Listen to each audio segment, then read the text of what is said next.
Hi guys, it's Andy Gorman here and we're doing a product review. Company alignmentmadeeasy.com have sent us a product over for us to do a review. So very simply, it is a set of alignment sticks. Black ones, slightly longer, and slightly shorter ones here in the red ones, as you can see. All the kits here. I've got to say a couple of things of note. First and foremost, it's nice in terms of its presentation. The sticks come through in the black with the red caps. It looks fine. I like colourways. Comes in a nice box, as you can see here, presentation box with everything in for you to store, which is great. I mean, presentation-wise, it looks fantastic. So I've got to give you a big thumbs up on that, guys. So I've pulled everything out. I've got a couple of them, as you can see here. So that's basically what it looks like when it comes in. So you can drop that in your golf bag. It's no different from any other tour sticks, really. And obviously you can stick it at the top there, and you've got a little bit like your alignment stick covers. You've got the brand poking out the end of your bag. So everything's taken out of the box here, and we've got an instruction manual. I've got to be honest with you, I needed the instruction manual. Kind of like, for those of you that know the brand IKEA, it's a little bit like trying to put an IKEA box or big box wardrobe, that type of thing together. It was a little bit fiddly. A nice little feature that we've got here is a measure of level measure, so we're able to get a level on the green, which I think is really important. At times we've got a little slider that goes in and out here. I'll come back to that in a moment or two.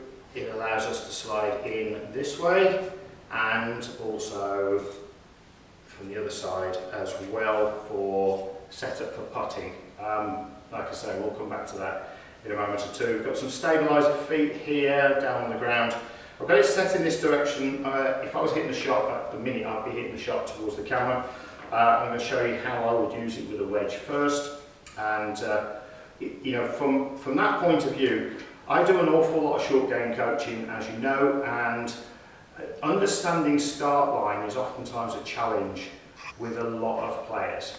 Understanding what causes start line and what causes effectively the golf ball to start offline, or challenges that we may or may not have with our short shots.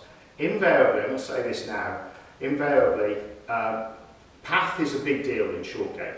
Path is being taught in full swing quite significantly into out, because it does promote that draw flight, and we know we can hit the golf ball a little bit further if we do that. In short shots, you don't need an into out path.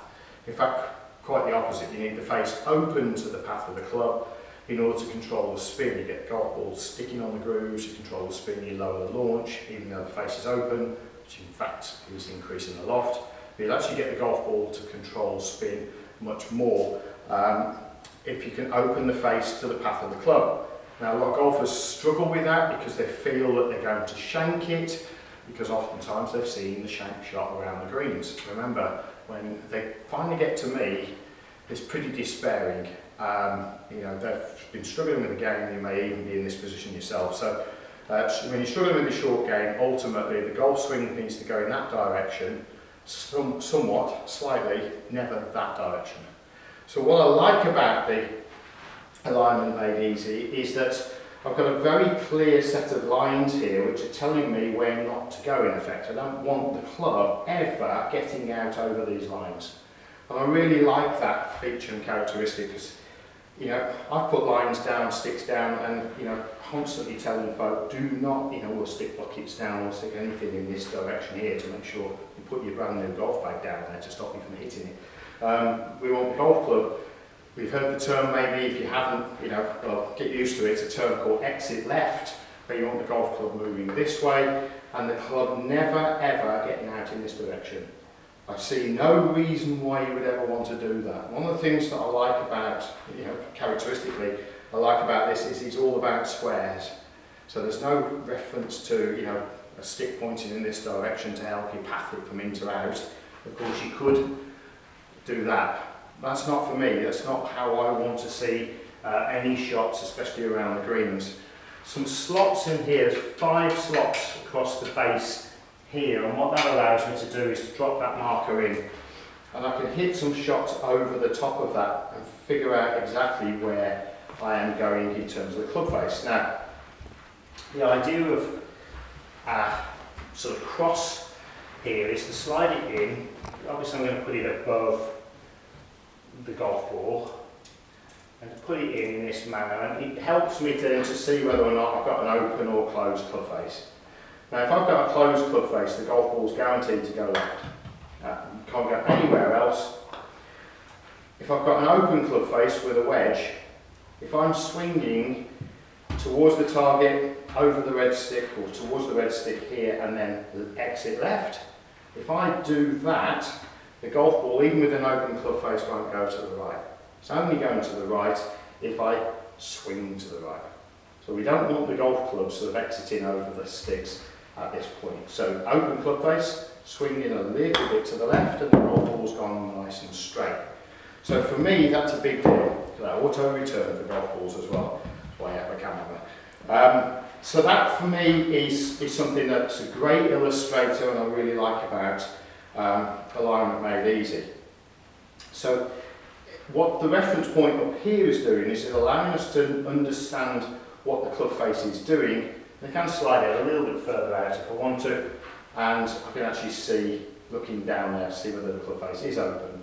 My big deal is never closed. Okay, so that's crucial. Now then, this is where I get just a little bit critical. When we start to switch it up a little bit now and we get into the putting side of things, we get onto here. You cannot putt consistently well with your eyes over the ball. I'm sorry guys, it's just the most archaic teaching in putting. I'm struggling with it. I'm not going to go past that point.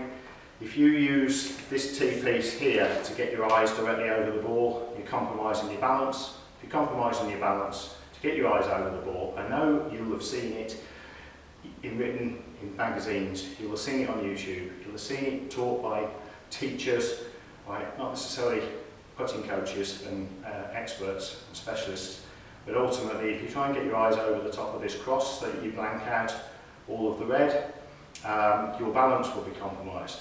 Now you may not feel like the balance is compromised, so I'll be honest with you, I've had this out this afternoon, we've been playing around with it, we've really struggled with our balance, we've had to get so close to the golf ball in order to find a balance point, but then the shoulders are so far past the toes, you are compromising everything about balance, which affects the function of the brain and how you get your body over the putt, which then affects your pelvis and your rotation, and your balance then is, like I say, compromised majorly. So this part of the training, I don't want to throw it away because it's a little unfair, but as far as I would never use it from that point of view with relation to the golf ball. However, I would always use it this way, and I would use it this way to help complement, and it goes in all the slots there, help complement where the club face is. So for me, the big deal is that the cross is no relevance to being able to improve your skills.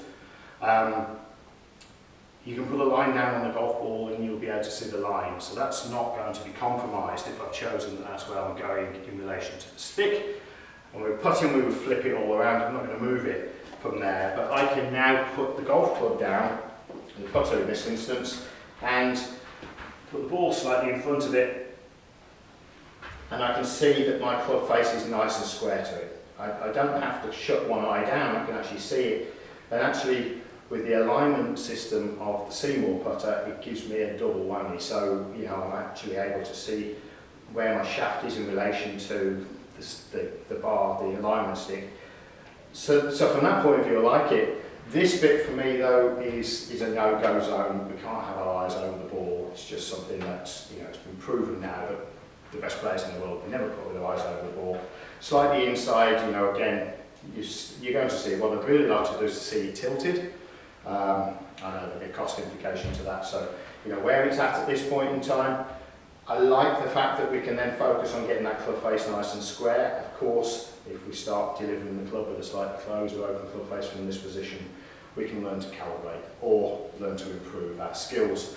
And again, from here, being able to put that ball in a straight line towards the stick, for me, there you go, it's just proven. So actually there's a few drills in here you could work with I really like. So I'm going to say I'm going to give it an 8 out of 10. I can't give it quite a 10 because of the cross stick, but actually to a large degree, once I got through the fiddly little bits, you know, I think we could very much use it. So, you know, you may even see it on some of our videos.